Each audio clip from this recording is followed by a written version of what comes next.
दोस्तों, नदी का पानी कभी नहीं पूछता आपका धर्म क्या है। ये हवा, ये प्रकाश कभी नहीं पूछता आपका धर्म, आपकी जाति क्या है। लेकिन उत्तर प्रदेश में योगी आदित्यनाथ की सरकार ने एक बार फिर से ये साबित कर दिया है कि जैसे जैसे उत्तर प्रदेश में 2027 विधानसभा का चुनाव नजदीक आएगा, वैसे वैसे मुसलमानों के ऊपर आफत पड़ने वाली है। क्योंकि एक नहीं दो मामले ऐसे सामने आए हैं कि किसी भी तरह से हिंदू वोटर्स के बीच में एक डर, एक खौफ का माहौल पैदा किया जा सके, जिससे कि हिंदू वोटर्स जो है, कोर वोटर्स जो हैं बीजेपी के, वो बीजेपी पार्टी को ही वोट करते रहें। मामला कुछ नहीं था, रस्सी का सांप बनाया गया और 12 लोगों के खिलाफ एफआईआर करके उनकी गिरफ्तारी की गई। पहला मामला है बनारस का। जी हां दोस्तों, बनारस की गंगा नदी पर बोट में कुछ मुस्लिम युवक इफ्तार पार्टी कर रहे थे। अब पार्टी सुनकर यह मत सोचना कि मांस, मदिरा या फिर शराब चल रही होगी।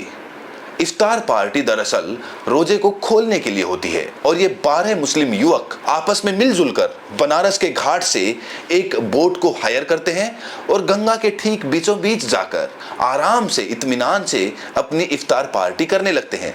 और ये वीडियो जो है, जो आप अपनी स्क्रीन पर देख रहे हैं, ये खुद वो मुस्लिम युवक अपने सोशल मीडिया, अपने इंस्टाग्राम हैंडल पर शेयर करते हैं। जिसके बाद ये वीडियोस पहुंच जाती है एक बीजेपी नेता के पास। बीजेपी नेता को ये रास नहीं आता कि किस तरह से कुछ मुस्लिम युवक गंगा नदी पर इफ्तार पार्टी कर रहे हैं। वो त्वरित उनके ऊपर एफआईआर कर देते हैं और प्रशासन तुरंत चौकन्ना हो जाता है। जो प्रशासन रेप पर, बलात्कार पर, हत्याओं पर खामोश रहता है, मूक दर्शक रहता है, इसमें तुरंत गिरफ्तारी करता है। 12 लोगों को गिरफ्तार किया जाता है। सबसे पहले उनकी पहचान की जाती है। पहचान के आधार पर उन्हें गिरफ्तार किया जाता है। बाकायदा उनकी परेड निकाली जाती है, उन्हें अपमानित किया जाता है। और ये क्यों हुआ? बाकायदा मीडिया को वहां पर बुलाया जाता है, उनके सामने फोटो सेशन करवाया जाता है, माफी मंगवाई जाती है। अब सबसे बड़ा सवाल यहां पर यह खड़ा हो रहा है कि आखिरकार रस्सी का सांप बनाने की कोशिश क्यों की जा रही है। मुस्लिम युवक जो वीडियो शेयर करते हैं उसमें वो फल फ्रूट खा रहे हैं, उसमें कोई भी हड्डियां देखने को नहीं मिली और अभी तक ना ही कोई ऐसे साक्ष्य उपलब्ध है जिनसे ये कहा जा सके कि उन्होंने गंगा नदी में हड्डियां फेंकी। हड्डियों पर तो ये नेता लोग बात करते हैं, पुलिस भी बात करती है, लेकिन गंगा नदी में जो रोज रोज होटल्स की, रेस्टोरेंट की जो गंदगी होती है, वो साफ साफ गंगा नदी में मिलाई जाती है। उसके ऊपर प्रशासन बिल्कुल खामोश रहता है, उसके ऊपर कोई कार्रवाई नहीं करता। क्यों? क्योंकि बड़े बड़े बिल्डरों की बिल्डिंग है भाई, उनके होटल हैं, उनके खिलाफ कोई कार्रवाई नहीं होगी। लेकिन जो आम मुसलमान है, जो आराम से अपनी इफ्तार पार्टी करना चाहता है, उसको पुलिस गिरफ्तार करेगी। और जैसे जैसे मैंने आपको पहले भी बताया, फिर बता रहा हूं, जैसे जैसे 2027 का विधानसभा चुनाव नजदीक आएगा, वैसे वैसे ये कार्रवाइयां बढ़ती जाएंगी। अगर दूसरा मामला आप सुनेंगे तो आप यही कहेंगे, जी हां, संभल के सीओ ने, आपने वो खबर सुनी भी होगी, फिर से आपको एक बार बताता हूं।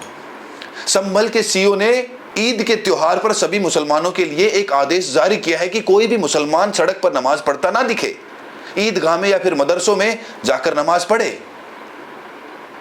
आखिरकार जब होली के त्योहार, कांवड़ यात्रा, सब कुछ सड़कों पर चलता है और होली के त्योहार पे तो आपने खबरें भी देखी होंगी, वीडियोस भी देखी होंगी कि किस तरह से लड़कियों के ऊपर बोलते हुए भी शर्म आती है, लेकिन उनके प्राइवेट पार्ट्स पर किस तरह से रंग बिखेरा जाता है, गुब्बारे फेंके जाते हैं। आपने वो वीडियोस देखी होंगी। और ये कोई इस बार का मामला नहीं है, हर बार यही होता है। ऐसी वीडियोस लगातार वायरल होती हैं। दूसरी तरफ आप कांवड़ यात्रा में देख लीजिए, कांवड़ यात्रा में किस तरह से जल खंडित होने के बाद जो कांवड़िए होते हैं किस तरह से हुड़दंग करते हैं। किसी ने कोई टच कर दिया, कांवड़ टच हो गई, या किसी गाड़ी से थोड़ा बहुत भीड़ भाड़ में टच हो जाता है, तो उसके बाद जो बवाल खड़ा होता है, उसकी वीडियोस और किस तरह से तोड़फोड़ की जाती है उस गाड़ी वाले के साथ, ड्राइवर के साथ, गाड़ी के साथ, किस तरह से पत्थरबाजी की जाती है, वो तमाम वीडियोस हम हर बार देखते हैं। कोई एक बार का मामला नहीं है, ये हर बार का मामला होता है। लेकिन जब कांवड़ यात्रा शुरू होती है या फिर होली का त्योहार होता है, तो योगी आदित्यनाथ खुद फूल बरसाने के लिए पहुंच जाते हैं, जैसे कि एक बिन कही अनुमति दे रहे हो कि तुम कुछ भी करो, प्रशासन तुम्हारे साथ खड़ा है। पुलिस वाले उनके पांव दबाते हैं, उनकी सेवा करते हैं लगातार। वो वीडियोस भी हमने देखी। और दूसरी तरफ अगर कोई मुसलमान शांतिपूर्वक अपनी इफ्तार पार्टी या फिर रोज़ा क्लियर कर रहा है, तो उसको आप गिरफ्तार करेंगे, उसकी परेड निकलवाएंगे, उसको जिहादी बताएंगे, उसको कहेंगे कि ये सांप्रदायिक हिंसा फैलाने की कोशिश कर रहा है, और तमाम धाराओं में आप उसे अपमानित करके मुकदमा डालकर जेल में डालने की कोशिश करेंगे।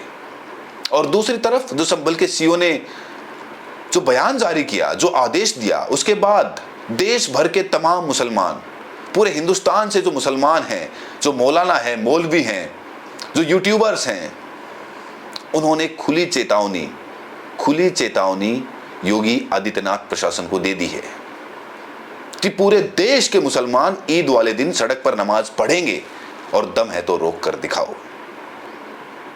आग को बुझाने के लिए पानी चाहिए होता है, आग घी से कभी नहीं बुझ सकती है। अगर आप अपने प्रदेश में सौहार्द चाहते हैं, लेकिन क्या चाहते भी हैं, सबसे बड़ा सवाल तो ये है। जो लोग ये सोचते हैं कि हिंदुओं की सरकार है, सनातन सरकार है, क्या ये सच में सच है? तो फिर आप शंकराचार्य वाला विवाद याद करिए। अविमुक्तेश्वरानंद शंकराचार्य बार बार कहते रहे कि अगर तुम हिंदू हो तो सबसे पहले योगी आदित्यनाथ को चैलेंज किया था। उन्होंने कहा था कि हमने तो साबित कर दिया कि हम शंकराचार्य हैं और असली हैं, अगर तुम असली हिंदू हो तो उत्तर प्रदेश में बीफ का एक्सपोर्ट बंद कराओ, गौ हत्या बंद कराओ, उसके बाद हम मानेंगे कि तुम असली हिंदू हो। शंकराचार्य पर यौन उत्पीड़न तक के गंभीर आरोप लगाए गए। सारे आरोप निराधार निकले। हिस्ट्री शीटर निकला आरोप लगाने वाला। आप सब जानते हैं, आपने सब कुछ देखा, लेकिन भारत की गोदी मीडिया इस पर मूक दर्शक बनी हुई है। दोनों मामले ऐसे हैं जिनमें रस्सी का सांप बनाया गया। अगर मदरसों में, ईदगाह में जगह कम है, जगह नहीं है, तो मुसलमान अक्सर सड़कों पर नमाज पढ़ते हैं।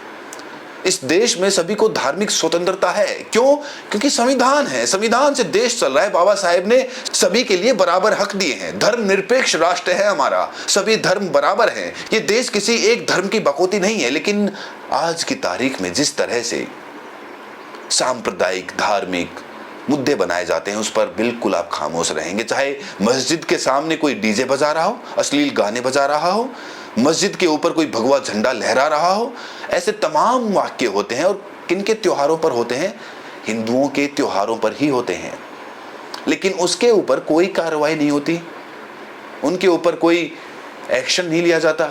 लेकिन यहीं पर कोई बहुजन, कोई दलित अगर अंबेडकर जयंती मनाना चाहता है, रविदास जयंती मनाना चाहता है, वाल्मीकि जयंती मनाना चाहता है, तो उसमें किस तरह से जो उपद्रवी हैं, जो मनुवादी सोच के लोग हैं, वो किस तरह से खलल डालने की कोशिश करते हैं, आप सब जानते हैं।